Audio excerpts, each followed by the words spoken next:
Bwana, ile ndoa ambayo ilikuwa ikidumu kwa muda mrefu na wengi wao wamekuwa wakisifia sana kwamba ni ndoa njema, na leo hii kumeibuka mgogoro mzito, na wengi wao wameweza kufunguka vingi na kuhusiana na hii ndoa ya Jux kuweza kuvunjika, na mambo mengi yaliweza kutokea, sherehe nyingi ziliweza kutokea, na wengi wao walizungumza mengi na kusema kwamba kiukweli tunatakiwa kuweza kujifunza mambo mengi, kwa sababu kuna mambo mengi yamekuwa yakitokea katika maisha, na wengi wao walitamani kuweza kuhakikisha kila kitu kinakuwa katika mikakati iliyo bora na misingi iliyo imara, na wengi wao waliweza kufunguka vitu vingi na kusema kwamba kwa hiki kinachoendelea kwa sasa ni kama laana, kwa sababu wasanii wengi wamekuwa wakiachwa na wanawake zao. Ukiangalia Hamisa Mobeto, Wema Sepetu, pia tetesi zilizopo tayari ameshaweza kuachika na wengineo kibao. Lakini kwa hiki ambacho kinachoendelea kwa upande wa dada yetu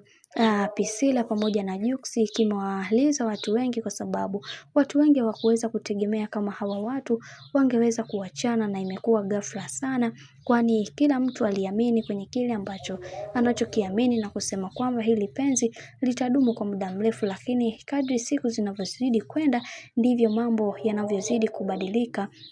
na wengi wao waliweza kuzungumza mambo mengi na kukiri kwamba kwenye hiki kinachoendelea kwa sasa hatuna budi kuweza kuzungumza mengi, na wengi wao wakasema kwamba kila kitu kinakuwa na sababu yake, hivyo wacha tuone mambo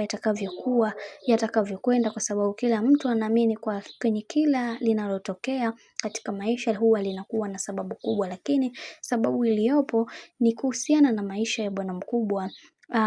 ambaye ni Juma Jux. Inasemekana kwamba mtoto ambaye aliyokuwa naye si mtoto wake, na wengi wao waliweza kuzungumza mengi wakisema kwamba kwenye hiki kinachoendelea kwa sasa yatupaswa kuweza kuwa makini, kwa sababu kila mtu anaamini kwenye kile ambacho anachokiamini, na wengi wao waliweza kuzungumza mengi na kusema kwamba kiukweli Juma Jux, watu wengi tulishasema huenda mtoto akawa sio wake, lakini mambo yamekuwa mengi, mambo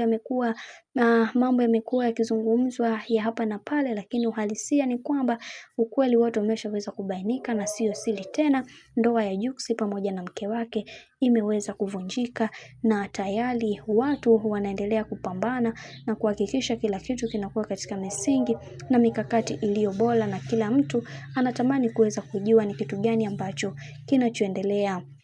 kwa kipindi hiki. Bwana, mambo ndo kama hivyo ambavyo unavyozidi kuona, kadri siku zinavyozidi kwenda ndivyo mambo ambavyo yanavyozidi kupamba moto. Mimi ni kusiki kitu kimoja, kama ndo mara kwa kwanza basi usisahau kusubscribe, kulike, kushare pamoja na kucomment.